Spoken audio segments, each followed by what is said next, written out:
You always just got to attack it when defending. I think like.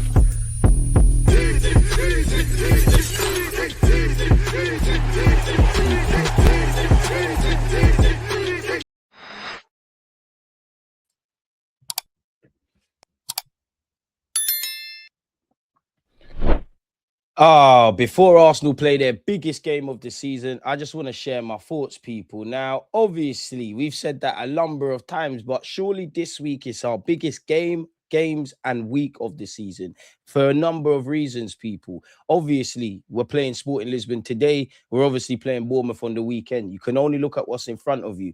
The world doesn't care about our 22-year drought, right? The world don't care about 2 down, 2 to go. In fact, it is 2 down negatively and 2 to go. And to be honest with you, in August, if you could often, of course, I want to win multiple silverware. Of course, I want to have my cake and eat. Of course, as long as you're in every competition, you want to go the way.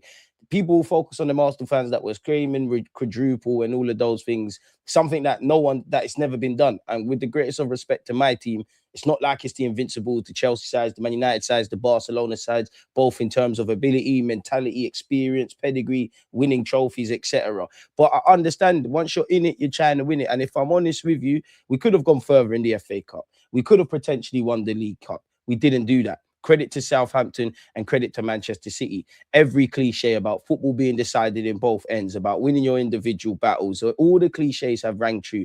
And generally, we've been doing well this season. But when the lows have come, the lows have been there, whether that's been in the league, not so much in the Champions League, and fingers crossed, definitely in the Prem. Sporting Lisbon, again, we saw their game against Bodo Glimt, right? We all know about the last time we faced them under Mikel Arteta in the Europa League. They dumped us out, and there was lessons to learn across those 2 legs.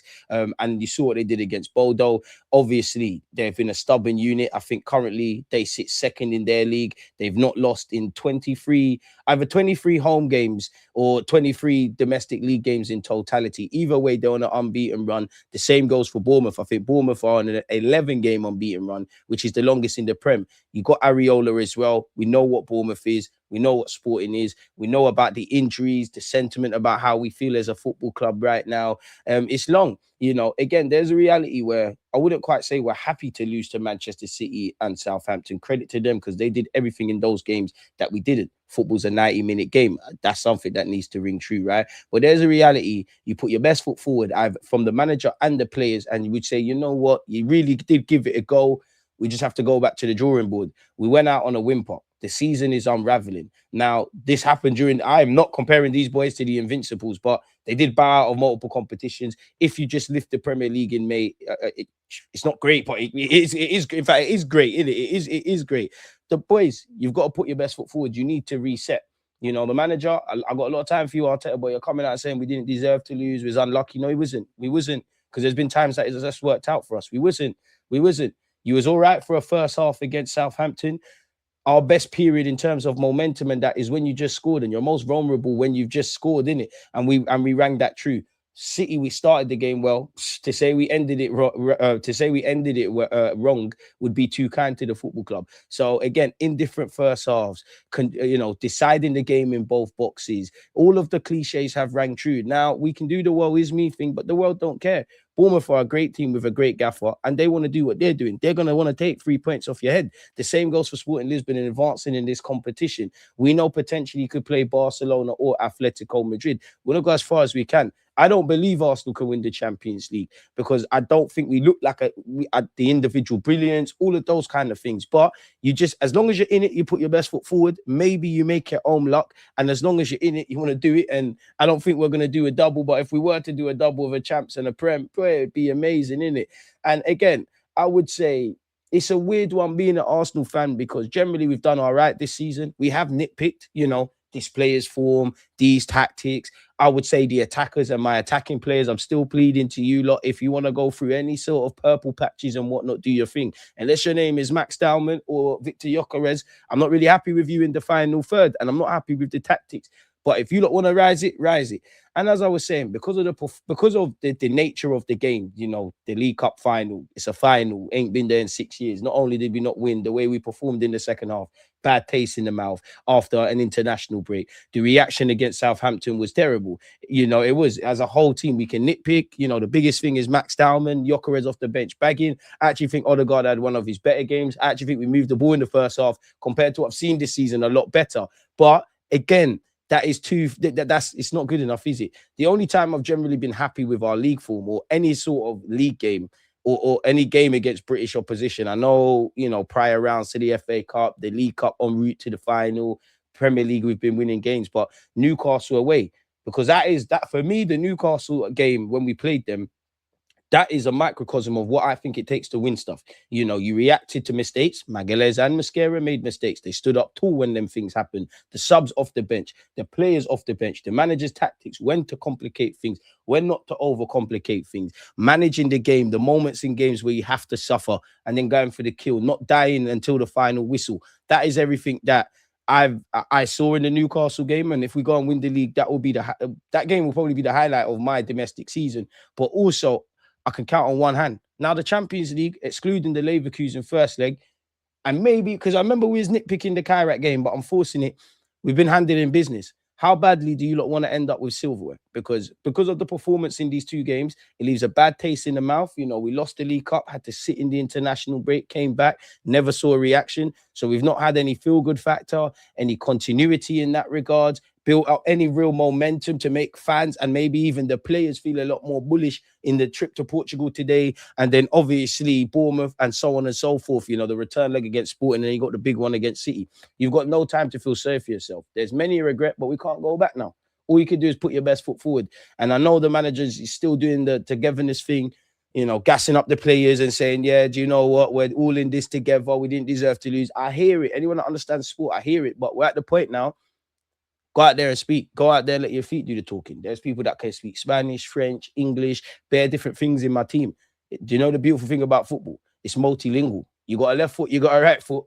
How you pass, what you do in the elements of defending, what you taking your chances. This is all language that you send out to the world, most importantly to yourselves and to us as Arsenal fans. It's another week to save yourselves. And I do think it's the most important week of this season. And probably our two most important games. Now, I know you've got to a cup final, but those of you that are on this channel, you understand ball like that, people. So we're going to have to get on with it, man. Obviously, we're battered, we're bruised. Two, domestic cup exits back to back. It does fill fans with anxiety. You throw in the inconsistent form, you throw in the injuries, you throw in the nitpicking we do about the manager and certain players and dynamics and stuff. It don't make you feel good. And to be fair, we've been talking about all this stuff from August until now. And if I'm honest, I don't think we played that well this season. I credit us for we played well in moments. You've played well in patches. You've put points on the board. You have shown elements of being able to slug it out. But unfortunately, as an Arsenal fan, when it starts getting to around April, it's a bit scary. So now everybody's got to stand up to be counted, whether you're injured, whether you're young, whether you're old, whatever. Because if we want to be something we've never been, which is Premier League champions, potentially Champions League winners, everybody, if we want to get somewhere we haven't been, everyone has to be something we haven't been. And I look around this team, who in a positive way is a shadow of their former self last season, who's taking their gears up the game. How have our boys collectively done it? The manager, I haven't really seen as a novice any reinvention, but that's cool. Make sure you win silverware. And this is an important week to just reset, to win games, and keep it ticking, man, if I'm completely honest with you, man. So we've got it all to do, man. I firmly believe it's our most important week of the season to date. Saying that, anytime you got a week, at the end of it, you got a cup final, you get it. So, yeah. And Mikel Arteta, there's been a lot of familiar language like this. We didn't deserve to lose the match at Southampton, but this is football, and we get punished for things that are related to our identity. That's the thing that we need to defend in the strongest way. We do, but you can't say we didn't deserve to lose. I understand it because football can be cruel, but did we defend our box better than Southampton? No, especially when we scored, when we equalized. Did we attack in the best possible way? No. Did we manage 90 minutes? No. Did we start well and have a decent first half and then it went down the toilet in the second? Yes. That has been there against City. That was there against Man United. That's been there a couple of times, whether there's been a lot of patterns that I'm sure if you follow me on a regular basis, where we've won, lost or drawn, we've said the same thing. So Gaffer, I don't quite believe that. Credit to Manchester City the week before and credit to Southampton, because everything I wanted to see in my boys, polar opposites. We're hungrier than ever, very excited and motivated. Show us, because the way you and the boys, and I can't expect anything different, but this is from a place of love. The way you lot spoke about the League Cup final and the way you performed, not happy.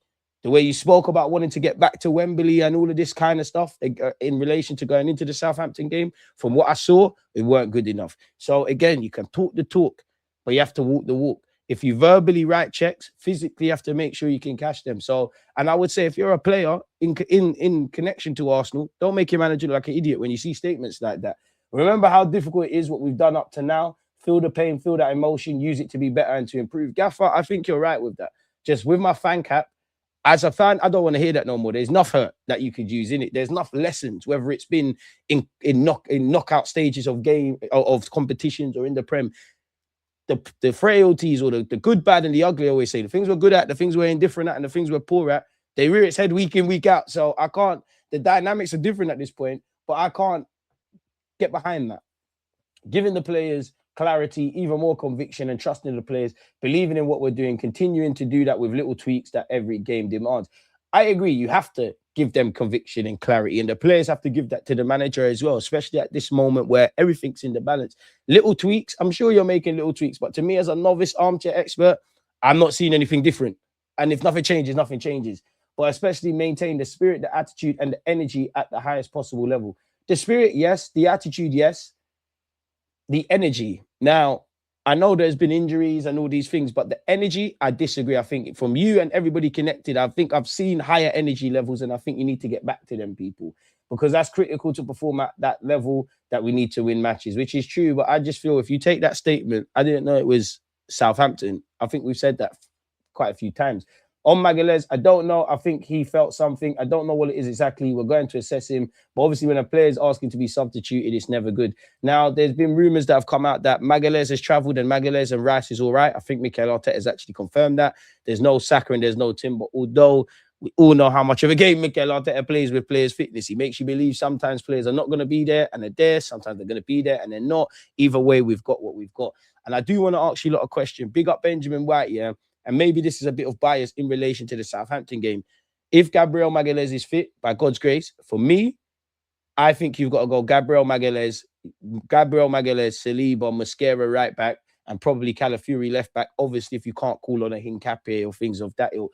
And that's what I mean. Generally, there hasn't been too many lows. As I said, people, when you look at our results across all games this season in all comps, there hasn't been too many lows. Now, when we've lost, we've played better sometimes than when we've won. We've won when there's been indifferences. There's an element of getting out of jail. You're not going to be consistently great too many times. But when the lows have been there, the lows have been there. Not really a low because at the time, but when you lost to Liverpool, that's where I'm getting at the proactiveness from the gaffer, because I can't quantify Szoboszlai. I couldn't predict Szoboszlai scoring a free kick, but you could see the temperature was going against us, a bit like in the League Cup final.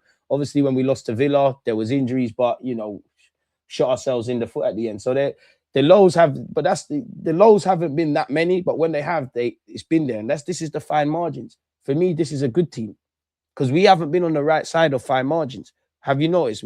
Possession, all these things, the games look close, but we're never on the right side. Fine margins, in my opinion, are winning the League Cup final, is getting something against Southampton, isn't throwing it away against Manchester United, for example, is kind of holding on for a point at Aston Villa away, 15 minutes away from winning against Sunderland. I know you can't win them all, but where does life look?